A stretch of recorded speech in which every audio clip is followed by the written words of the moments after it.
This is the MHS Pawdcast, the online radio voice of Metuchen High School. Hello everyone and welcome to the Metuchen High School Pawdcast, the online radio voice of Metuchen High School. I'm Kalegi. And I'm Josh Hyman. This is our final show before spring break. Boy, Josh, is this year moving fast or what? Oh yeah, it's moving pretty fast. I can't believe that we're almost going to start the fourth cycle already. It's been pretty crazy, and today is also a crazy one. It's the 12th MHS Pawdcast, and it'll sure be a good one. After Josh's school announcements, we'll be joined by the director of this weekend's spring musical Crazy for You. Tonight is opening night. Mr. Doremus is going to join us to discuss why he selected this play in the first place and what to expect in the show. Then it's the end of March, and that means March Madness. Dylan Manfre joins us to talk about how the crazy best time of year for college basketball has been this particular year. And finally, Miss Stanski from Foods class joins the show to talk about why she teaches the class in the first place and to talk about foods that fit the spring season, Easter, and what fruits and vegetables are best to get in the early spring. But first, with everything that's going on right now here in MHS, here's Josh Hyman. Thank you, Eddie. So, the course selections that were made during the guidance meetings throughout February are now available on the Genesis module.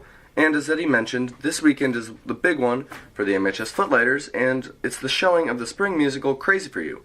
Showings are tonight, Friday, March 23rd, and tomorrow, Saturday, March 24th at 7 p.m., and the Sunday matinee on the 25th at 3 p.m. Be sure to attend so you can admire their hard work firsthand. Remember, third quarter is coming to an end, and the last day of the quarter 3 is Thursday, March 29th. And finally, if you didn't know, make sure that you're aware that we do have school on Friday, March 30th as a makeup day for the second snow day in early March. However, it will be an early dismissal. That's all I've got.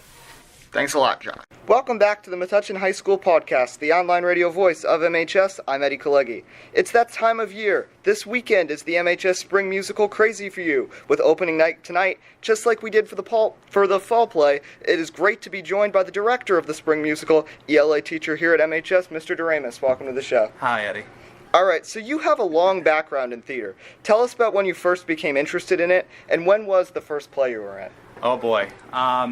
I won't say the year, but my freshman year of high school, my best friend's mom was the choir director, and she literally grabbed me by the ear in the hallway and dragged me into auditions and said that I was going to be an actor. And so she made me audition for the play. I was in The Music Man. I was in a barbershop quartet, which was horrifying, and but it was also really educational, and I kind of got bit by the bug and fell in love right there. And since then, it's been about 17 years. Alright, so now let's talk a little bit about this year's spring musical. Why did you choose Crazy for You? What drew you towards the musical above any other? Well, the musical's based, or it contains a lot of George Gershwin music, and I've always been a huge fan of jazz in addition to musical theater, and so having that much of the music I love in it made it really appealing. I saw the show a bunch of times over the past 10 years, and I've always loved it, and this year we just had a really, really good group of kids for this specific show. A lot of really strong dancers, a lot of really strong singers, and it just seemed like the right choice. So what do you enjoy most about directing musicals and plays here at Metuchen High School? Well, here at Metuchen High School, it's always, it's never just directing. So what I love the most is that I get to kind of have my hand in just about everything. I get to do a little lighting design, little set design, little construction, of course then the directing. I love working with the kids. They're always really excited and really passionate about it, and I think that kind of motivates me and pushes me to kind of give it my all and work really hard because, they care about it so much. So why should students attend this year's musical? It's hilarious. I mean, it's written, the guy who wrote the script, the actual lines in the play, is a very well-known comedic writer, and there's a lot of really, really, stupid, funny jokes. I mean, if you like to see, if you want to see, half the boys in the school, just kind of throwing punches and beating the garbage out of each other, it's definitely the show to see. You get to see there's a lot of slaps, a lot of falling over, a lot of, there may or may not be a bottle broken over someone's head. It's just a good time. The music's fun. It's a cute story, it's just a good time. Now, one last thing I want to ask you, since you're a theater aficionado. Let's say you got the opportunity to spend the day with one director, one actor, and one actress, whether it's Broadway, Hollywood, anything. Who would it be in each category and why? Oh, wow. On the spot. All right. I would say for actor, I'd have to go with, let's see. Oh, Tom Hanks, easily. He's my all-time favorite. He's just a great guy and an excellent actor. And I love everything he's done. Director, oh man. You know what? I'm going to be super cliche. I just watched the Spielberg documentary on HBO, so I'd have to say Steven Spielberg, because he is a genius, and I'd love to just have some coffee with him and talk to him. And then actress, I'm going to say Jennifer Lawrence because she's a very, very good actress, and I may or may not be a little bit in love with her. Well, opening night for Crazy For You is tonight at 7. Be sure to attend. Other showings are tomorrow, Saturday at 7, and the Sunday matinee at 3. Mr. Doremus, thanks for joining us here on the MHS Podcast. All right, so when we come back, we'll be talking to Dylan Manfre about this year's Wild March Madness and Mrs. Stanski for some spring recipes. We'll be back here on the MHS Podcast, the online radio voice of Metuchen High School. Insurance. It's a commodity. It shouldn't be an impulse buy. Purchasing the right insurance takes time, and it must be fitted for your goals and your lifestyle. Farmers Insurance likes to do it right. They invite you to sit back, have some coffee, and relax. They listen to your needs, desires, and dreams, and shape an insurance policy just for you. An old-fashioned take on insurance? Possibly, but it's been working for agents and clients alike for years. Visit your local agent, Ed Van Eckert, today at 54 Pearl Street right here in Metuchen, or call 732-548-4444 for a free quote. Ed's number one concern is Metuchen. Once again, that's 732-548-4444 or at 54 Pearl Street in Metuchen. Farmers, making the Brainy Borough smarter about insurance. We are farmers. Bum, ba-dum, bum, bum, bum, bum. Having trouble seeing the board in class? Do you need safety glasses for your school sport? If you answered yes to either of these questions, head over to Optique Unique, the eyeglass store at 406 Main Street in Metuchen. Optique Unique does it all. Not only do they offer eyewear for all ages, they also sell sports-specific safety glasses for kids and adults. Call them at 732-321-2020. That's 732-321-2020, or visit OptiqueUnique.com. Do you want to build character, build confidence, or even build yourself? All that and more can be accomplished at the Black Belt Institute at 23 New Street, right here in Metuchen. Students of all ages have been able to learn respect, discipline, fitness, and self-defense from their experienced instructors for over 20 years. Whether you're an adult looking for stress reduction or know someone young who has interest in Taekwondo, the Black Belt Institute is the place to go. The Institute takes a fun approach at teaching the rules of self-defense, instilling in their students an I-can-do-it attitude. Interested in taking a class?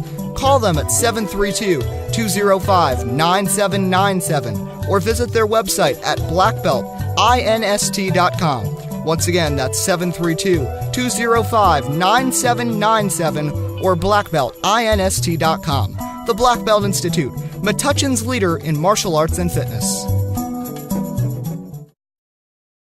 Let's give a thank you to some of our sponsors. Thank you to What's the Scoop, Reflections on Main, the Main Street Barbershop, and the Metuchen Savings Bank.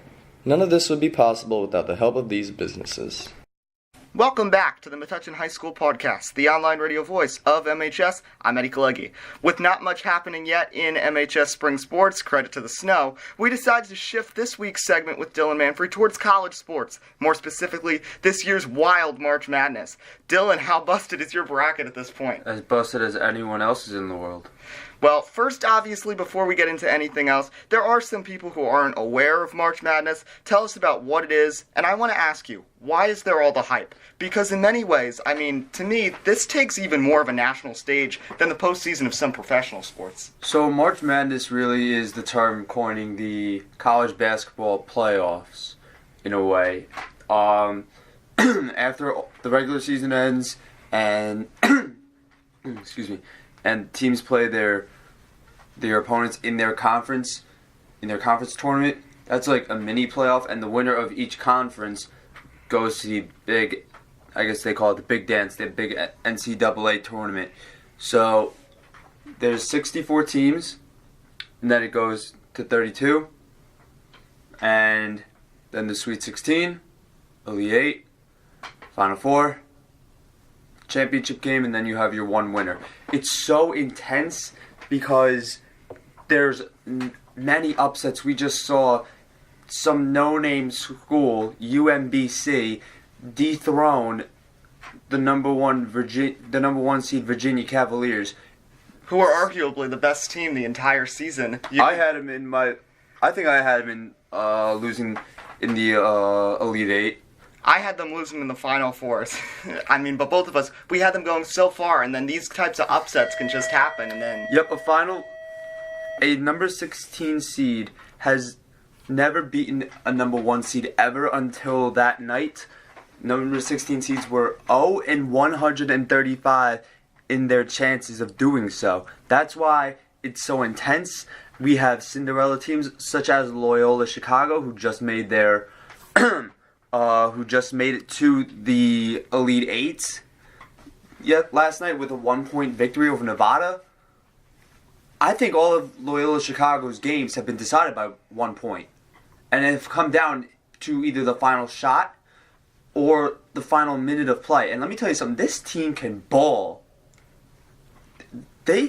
Anything they do is pinpoint execution within the last minute of play. People talk about clutch time is the last 2 minutes.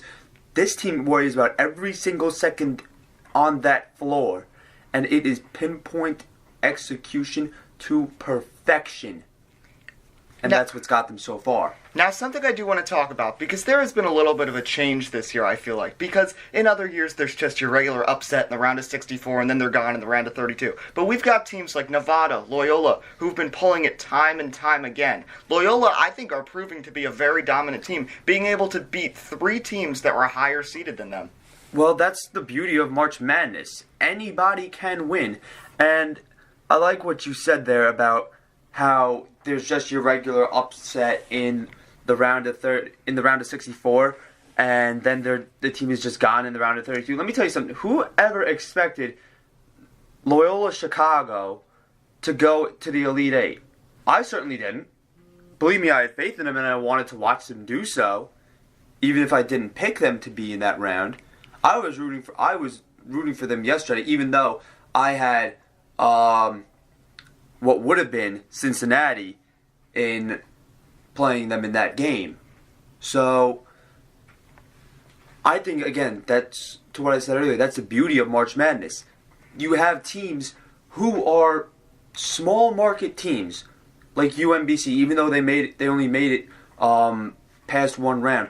You also have bigger market teams, but not as big on the college basketball stage as they used to be, such as Syracuse. They were a play-in team.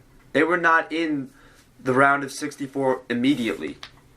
They had to win one game just to get in the round of 64. I think it was LIU Brooklyn. Don't quote me on that. If they beat LIU Brooklyn to get into the tournament. Now Syracuse plays their Sweet 16 game today, I believe. So that's again another one of those things that the tournament is just great for, and that's why people harp on them, because there are no perfect brackets. There are none. If you try to get a perfect bracket, you can get a section. That's been done many times. But I don't believe in my 18 years of life anyone has ever gotten a perfect bracket. And if you are lucky enough to do Warren Buffett's $1 billion bracket challenge, if you get a perfect bracket, you're going to win $1 billion. He does that year in and year out, and is comfortable with doing so because he knows damn well no one's going to get it. Yeah, so something else I want to talk to you about and get your opinion on, because we've got a lot of diverse talent from a bunch of different conferences. We've seen different powers come from some of these lower conferences, Gonzaga, Wichita State, and now teams like Loyola Chicago. Loyola Chicago was an 11 seed. Do you think some of these teams, for winning their conference, maybe change a little in the seeding? Should they be higher or lower, or are they in a good spot right now? I think they're in a pretty good spot for what they are. It also has to do with the competitiveness of their conference, like, for example, the MAC conference, the Metro Atlantic Athletic Conference. I cannot believe I just rattled that off perfectly. Oh my god. A team such as Iona, it's a small market conference. You're not hearing a lot of buzz from that conference, really. it's usually the same team year in and year out. Last 2 years it's been Iona. A couple years ago it was Monmouth. And a conference like the MAC is competitive in MAC play. But when Iona went up against Duke in the round of 64 of the NCAA tournament this year, we all knew the narrative that was going to be written. Duke was going to smack them. I think that it's good for the conference. It's good for their conference to see a team go, like UMBC. Nobody expected them to go, but we've never heard of them. True. Their conference. We've never heard of Loyola Chicago. They're an Elite Eight team right now. Mm-hmm. And they've won. They have won all of their games by a single point. And Sister Jean has done. I think her name is Sister Jean. Yep, Sister Jean. Yep, has done a marvelous job of rallying the troops. God bless her. And I think really, all the teams that got their seeding, whether it be low or high, I think there is a justified reason for doing so. And no matter what that justification is, an upset can still happen. Now, I want to ask you one last thing. First of all, I am going to bring up, I did not do an entire bracket this year for various reasons, but I did get a Final Four, and I had said Virginia, of course, who's gone, Villanova, who's still got a chance, North Carolina, who's gone, and I did say Syracuse because I've noticed in the past that when they're a higher seed, when they're like an 8 and 9, that's when they do well. When they're like a 1-2 seed, that's when they struggle. So now at this point, I need to ask you, Dylan, who do you see winning it all? Who do I see winning it all? Well, I think Villanova has a very good chance of doing so. To be honest, I think they have the best chance right now. It'll be tough. It really will be. And I didn't look at so many scores from yesterday, but did Kentucky win? No, Kentucky's gone. Kentucky's gone. Kansas State beat Kentucky 60-58. Well, I have Kansas I have Kansas winning. I had them beating what would be Arizona in the final. Most people think that most people had Arizona losing in the second or third round because of the scandal that's been taken over the school, and I was talking to Mr. Warnock earlier in the week when Arizona lost. He said those kids wouldn't, they succumbed to the pressure and they just couldn't handle it. And that was a good reason. I can understand that, but I factored that in a little bit, but I didn't think it was going to affect them all too much. Now, there is one more thing before we wrap up. I do want to say two things that are about these upsets. How did they happen? I'm going to quote two people. First is my dad, and he says that, for example, for Virginia and UMBC, 100 times they'd play, 99% of the time Virginia would win. This was just that 100th game. And then also the coach of Florida State, when asked after pulling off a remarkable upset against the number 1 seeded Xavier, he said that Xavier is probably better than them, but they were better at that specific time, and that's why they ended up taking the victory. I'm going to repeat myself again, Eddie. That's what's so special about March Madness. It doesn't take that much to, I guess, beat a number 1 seed at any given time. That's what goes to show. No matter how much you put into this, it can go in a minute. I really like the quote there, where you said, 99 out of 100 times, the number 1 seed will win. 130 times they've won. Mm-hmm. Except that one time when UMBC decided to show up and light a torch on them.